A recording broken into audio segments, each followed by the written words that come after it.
Hey, RIC in the place to be. Rick Saratella on location at Delaware State, where I can tell you the buzz is loud here for the Delaware State Hornets. And I got one of the coaches, Clinton Portis, of course, national champion. You got first round pick, second round pick. Rookie of the year, though. Rookie of the year. Yeah.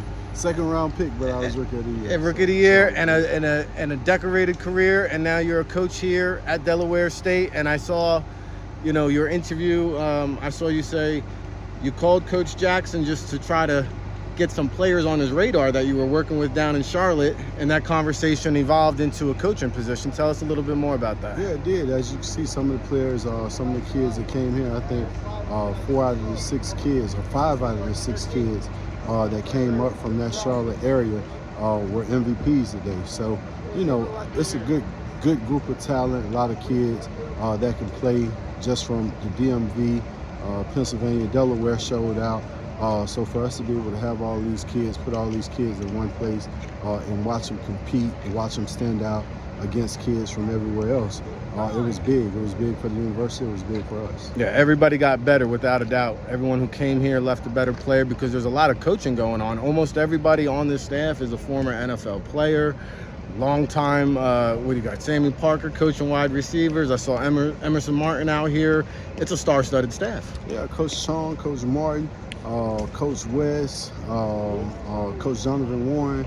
Like, you have so many guys that played in the NFL, and I think that's our niche. Just the X's and O's, the teaching points, the fundamentals that a lot of coaches don't know because they didn't play the game at a high level. So a lot of this staff is highly decorated, college or NFL, and for us it's just about teaching the kids to develop the kids and make them better. So we kind of look forward to doing that teaching. Some people might have thought this was a fad. They saw Eddie George.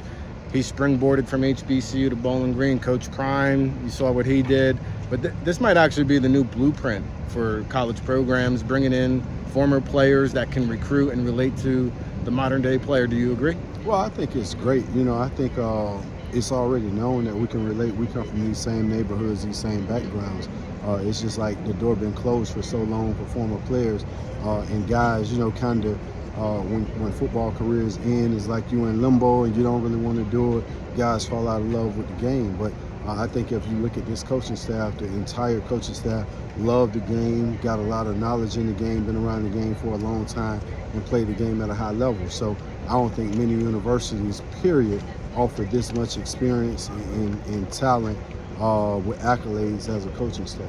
I know none of you guys need to be doing it. You're doing it because you want to be doing it. And I like the story, too, where your son told you, hey, Dad, maybe you should go be a coach. And then literally like 2 days later, you pretty much made it out there. We were in the kitchen talking, and they were saying, like I say, all the coaches are bad. And they was like, you always say coaches are bad. You never say coaches are good. We can't wait till you see, you become a coach and see your staff. And that's what kind of started the wheels are churning. And a couple of days later, I got the call and to come up and visit. And, like I said, it was about showcasing the kids that we had access to. And it turned out, it turned into a job. Well, listen, I know you got to go. You got a lot of people that want to talk to you. You've been very patient with your time. I do got to ask one question before I let you go, because I can't remember in the history of the NFL a trade that worked out evenly for both teams. And I remember the day you were traded for Champ Bailey. It worked out for both teams. But where were you when you got that phone call? What was your reaction? Take us back to that day. I was in Miami, actually. I was in Miami. I was on the boat with Ezra and James at the time. And he had just told me, like, man, get out of the house, because Drew told me to stay. He was like, man, don't move, like, don't do nothing until this trade is done. So I had been in the house like 2-3 days working on it, and Edge finally was like, man, if it happened, it's gonna happen, like, let's go outside. And we went outside. As soon as we pulled off on the boat, that's when the call came through. It was like, you got to get back to a fax machine. And I'm like, what? So we had to turn the boat around.